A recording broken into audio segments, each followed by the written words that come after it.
જોઈ રહ્યા છો ચરોતર પ્રાઇમ ન્યૂઝ. હવે જોઈએ અગત્યના સમાચાર. શ્રી મોઢ અગિયાસના બ્રાહ્મણ વડોદરા દ્વારા જનોઈ બદલવાનો કાર્યક્રમ યોજાયો. શ્રી મોઢ અગિયાસના બ્રાહ્મણ વડોદરા દ્વારા જનોઈ બદલવાનો કાર્યક્રમ યોજાયો. શ્રી મોઢ અગિયાસના બ્રાહ્મણ વડોદરા દ્વારા તારીખ 9/8/2025ના શનિવારના રોજ જનોઈ બદલવાનો કાર્યક્રમ શ્રી કુબેરેશ્વર મહાદેવ મંદિર, સૌરભ પાર્ક સોસાયટી, સમતા ફ્લેટ પાસે, ઝાંસી કી રાણી સર્કલ ખાતે, વડોદરા ખાતે જ્ઞાતિના અગ્રણી શ્રી રોહિતભાઈ પંડ્યાના અધ્યક્ષપદે રાખવામાં આવ્યો હતો, જેમાં વિશાળ સંખ્યામાં ભૂદેવો હાજર રહ્યા હતા અને નૂતન યજ્ઞોપવિત ધારણ કરી હતી.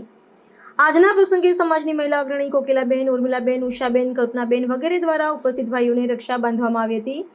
આ પ્રસંગે અખિલ ભારતીય વર્ષીય શ્રીમાળી બ્રાહ્મણ સમાજ સંસ્થા દ્વારા મોટિવેશન સ્પીકરનો એવોર્ડ અને અતિ વિશિષ્ટ સન્માનનો મોમેન્ટો મેળવનાર વડોદરાના એડવોકેટ અને ટુરિઝમ એક્સપર્ટથી શરદચંદ્ર દવેનું સવિશેષ બહુમાન કરવામાં આવ્યું હતું.